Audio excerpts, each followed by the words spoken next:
میرے پیارے آقا علیہ الصلوۃ والسلام کے پیارے دیوانوں، عالمی تحریک سنی دعوت اسلامی کا ہفتہ واری مرکزی اجتماع جس میں ہم اور آپ شرکت فرما ہیں، اللہ کریم اپنے فضل سے ہمارے یہاں بیٹھنے، جمع ہونے کو، بولنے سننے کو قبول فرمائے اور ہمارے لیے اسے ذریعہ نجات کا سبب بنا دے۔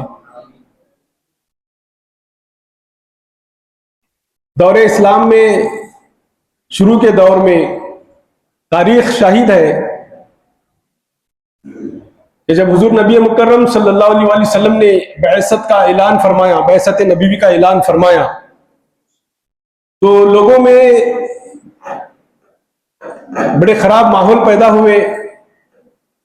کفار قریش اور دیگر جو کفار مشرکین مسلمانوں کی طرف بھوکے کتوں کی طرح لپکنے لگے۔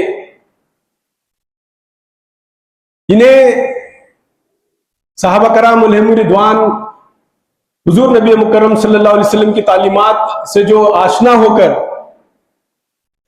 حلقہ اسلام میں جو شامل ہو رہے تھے، اس پر انہیں بڑا چڑ تھا، اس پر بڑا ان کا پیر دکھنا تھا، اس پر جو ہے ان کی بڑی یہ دل میں حسد اور کینہ بغض زیادہ آ گیا تھا کہ ہمارے باپ دادا کے آبا و اجداد کے باپ داداؤں کے خداؤں کو چھوڑ کر، انہیں ٹھکرا کر یہ نئے دین میں داخل ہو رہے ہیں، دین محمدی میں داخل ہو رہے ہیں، اسلام کے آغوش میں آ رہے ہیں، یہ برائیاں چھوڑ کر اچھائیوں کی طرف آ رہے ہیں، ظلمت سے چھوڑ کر اجالے کی طرف آ رہے ہیں۔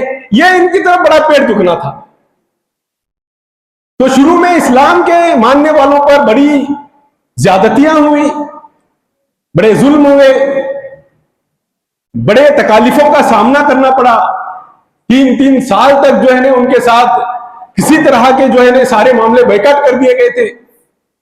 جنگ و جدال کا ماحول، ہر طرف وہ سارے یہ پریشانیوں کے ماحول۔ اسلام لانے کے بعد شروع دور میں صحابہ کرام اسلام لانے کے بعد میں لوگوں میں ایک بڑا عجیب سا ماحول ہو جاتا کہ اس نے فلاں بن فلاں نے اسلام قبول کیا۔ ایک ہوا گرم پھیل جاتی، غم و غصے کا ماحول ان کے درمیان پیدا ہوتا اور انہیں تلاش کرنے نکلتے کہ کہاں گیا وہ اپنے باپ دادا کے دین کو چھوڑ کر نیا دین قبول کیا۔ تلاش کرو، ڈھونڈو، پکڑو، مارو، پیٹو۔ لوگوں کو اپنے اسلام کا ظاہر کرنا بڑا مشکل ہو گیا تھا۔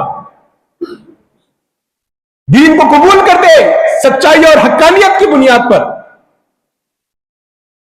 دار اسلام میں داخل ہوتے اسلام کی سچائی کی بنیاد پر۔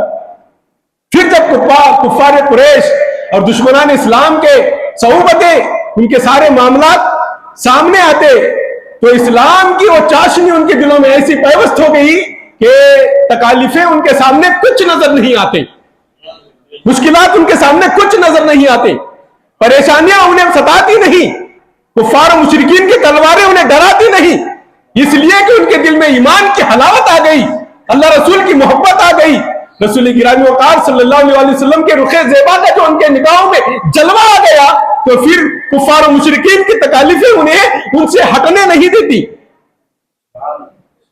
تو یہ شروع کے دور میں ہم اور آپ دیکھیں، سنیں، علماء سے کتابوں کے پڑھے ہیں، کتابوں سے کہ بڑے تکالیفوں کے سامنے معاملے آ گئے۔ تو حضرت امیر حمزہ رضی اللہ تعالی عنہ کے اسلام قبول کرنے کے 3 دن بعد بعثت نبوی کے 6 ہجری میں حضرت سیدنا عمر ابن خطاب رضی اللہ تعالی عنہ مشرف با اسلام ہوتے ہیں۔ بھرتی جوانی میں حضرت عمر فاروق رضی اللہ تعالی عنہ نے اسلام قبول فرمایا۔ اسلام لانے سے پہلے اسلام مخالفت تھے،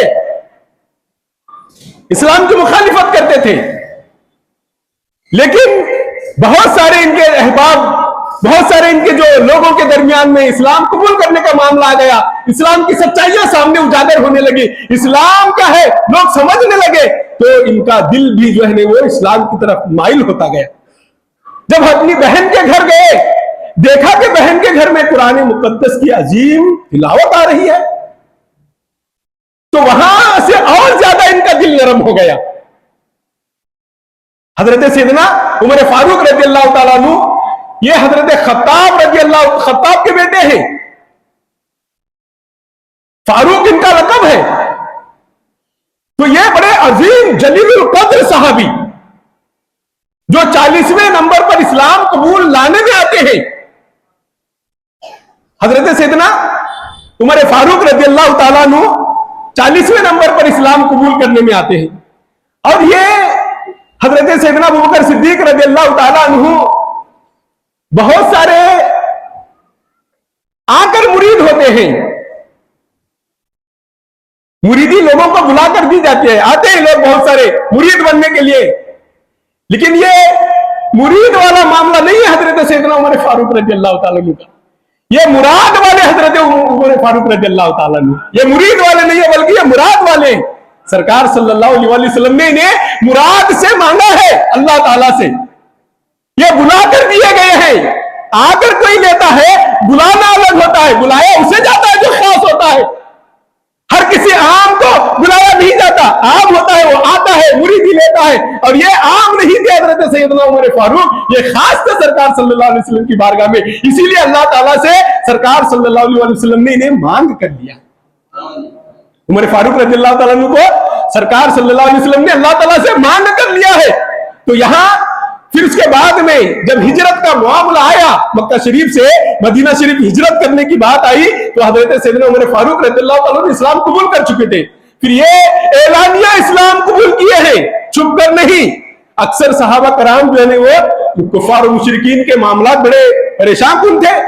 کوئی صحابی ایمان لے آتے تو ڈھونڈتے پھرنے لگ جاتے کہ کہاں گئے وہ, کہاں گئے وہ, لہراتے ہوئے. جب حضرت سیدنا عمر فاروق رضی اللہ تعالیٰ عنہ اسلام قبول فرمائے تو لوگوں کے اندر ایک ہیبت سا ماحول پیدا ہو گیا, اس لیے کہ ان کے سامنے کوئی جرات نہیں کرتا کہ آ کر کھڑا ہو جائے. اس لیے کہ حضرت سیدنا عمر فاروق رضی اللہ تعالیٰ عنہ کی وہ جلالت کہ حضرت سیدنا خود حضور نبی مکرم حضرت انس بن مالک حضرت انس رضی اللہ تعالیٰ عنہ سے حدیث روایت ہے کہ حضور رحمت عالم صلی اللہ علیہ وسلم ارشاد فرماتے کہ حضرت عمر رضی اللہ تعالیٰ عنہ کو جب غصہ آتا ہے تو اللہ تعالیٰ کو بھی جلال آتا ہے. یعنی یہ وہ عظمت والے, یہ وہ بلندی والے, یہ وہ جلال والے صحابی ہیں کہ جن کے راستے میں شیطان کبھی آنے کی جرات نہیں کرتا. جس راستے سے حضرت سیدنا عمر فاروق رضی اللہ تعالیٰ عنہ گزرتے تو شیطان اپنا راستہ پلٹ لیتا. یعنی جرات نہیں ہوتی شیطان کی کہ حضرت سیدنا عمر فاروق رضی اللہ تعالیٰ عنہ کے سامنے گزرے, سامنے سے آئے, اس کی جرات نہیں ہوتی. تو حضرت سیدنا عمر فاروق رضی اللہ تعالیٰ عنہ جب ہجرت کا معاملہ سامنے آیا, مکہ شریف سے مدینہ شریف ہجرت کرنے کی جب بات آئی تو سرکار حضرت عمر فاروق رضی اللہ تعالیٰ عنہ اعلان فرمائے, پورے لوگوں میں اعلان فرمایا.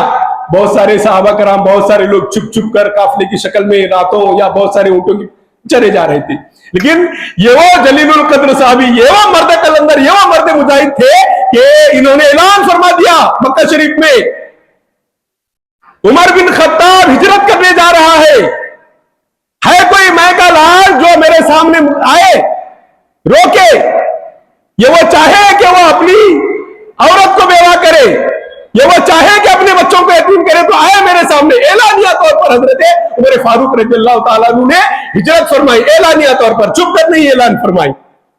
تو میرے پیارے آقا علیہ الصلوۃ والتسلیم کے پیارے دیوانوں, حضرت سیدنا عمر فاروق رضی اللہ تعالیٰ عنہ اتنا قرآن مقدس سے محبت فرماتے, تلاوت سے اتنی محبت فرماتے کہ 12 سال تک سرکار صلی اللہ علیہ وسلم کے بارگاہ میں انہیں ان کے سرکار صلی اللہ علیہ وسلم کو سنانے کے لیے سورہ بقرہ کی تلاوت فرمائی. 12ویں سال سرکار صلی اللہ علیہ وسلم نے ایک اونٹنی ذبح فرما کر لوگوں نے تقسیم کر دیا. لوگوں نے خوش ہو کر سرکار صلی اللہ حضرت عمر فاروق رضی اللہ تعالیٰ عنہ کے قرآن مقدس کی تلاوت کے بنا پر سرکار صلی اللہ علیہ وسلم خوش ہو کر ایک اونٹنی ذبح فرمائی اور لوگوں میں تقسیم فرما دیا. تو یہاں ہمارے اور آپ کے درمیان میں اس بات کو بھی ہمیں ذہن نشین کرنا ہے کہ ہمارے صحابہ کرام علیہم رضوان قرآن عظیم سے عظیم محبت فرمایا کرتے تھے. بولیے سبحان اللہ. قرآن سے انہیں بڑی دل لگی تھی, قرآن سے انہیں بڑی محبت تھی. قرآن کا وہ چلتا پھرتا آئینہ دار بن کر زندگی گزارتے. اٹھتے تو قرآن کے مطابق، چلتے تو قرآن کے مطابق، بولتے تو قرآن کے مطابق، لین دین کرتے تو قرآن کے مطابق، اپنے ازدواجی زندگی معاملات کے قرآن کے مطابق، گھر کے باہر کے معاملات قرآن کے مطابق، مجسمہ پورا کا پورا قرآن کا آئینہ دار بن کر زندگی گزارتے. تبھی تو وہ معزز تھے مسلمان تعلیم قرآن ہو کر، اور ہم خار ہوئے ہیں. بولو بھائی، تاریخ قرآن ہو کر، وہ قرآن کو پکڑ کر کامیاب ہوئے، ہم قرآن کو چھوڑ کر ذلیل و خوار ہوئے. محبت سے درود پاک پڑھ لیجیے. اللہ رب محمد صلی اللہ علیہ وسلم، نحن عباد محمد صلی اللہ علیہ وسلم، صلی اللہ علیہ نبی الامی وآلہ صلی اللہ علیہ وسلم، صلاۃ و سلام علیک سیدی یا حبیبی یا رسول اللہ وعلی آلک و صحابک یا نور اللہ صلی اللہ تعالی علیہ وسلم. حضرت سیدنا ابوبکر صدیق رضی اللہ تعالیٰ عنہ کی خلافت بڑی لمبی خلافت رہی. 10 سال 6 ماہ کم و بیش. کتنے؟ 10 سال 6 ماہ کم و بیش حضرت سیدنا عمر فاروق رضی اللہ تعالیٰ عنہ کی خلافت رہی. ان کے خلافت کا مربع کلومیٹر اگر آپ دیکھیں گے ان کے دور کا، تو ان کے دور میں جتنے فتوحات ہوئے، حضرت سیدنا عمر فاروق رضی اللہ تعالیٰ عنہ کے دور میں اسلام کو جتنے فتوحات ملے اتنا کسی کے دور خلافت میں نہیں ملے. تاریخ نگاروں نے لکھا ہے کہ 22 لاکھ مربع میل، 22 لاکھ مربع میل ایریا جو ہے نا ان کے اسلامی حکومت میں آتا تھا. ان کے دور خلافت میں، ان کی خلافت میں 22 لاکھ مربع میل کا جو ہے نا ایریا آتا تھا. سبحان اللہ، کیسے عظیم خلیفہ. یہ وہ خلیفہ ہے کہ جنہوں نے رمضان شریف میں نماز تراویح جمع کر کر شروع فرمائی. کہیے محبت سے سبحان اللہ. اور آپ ہی کے دور میں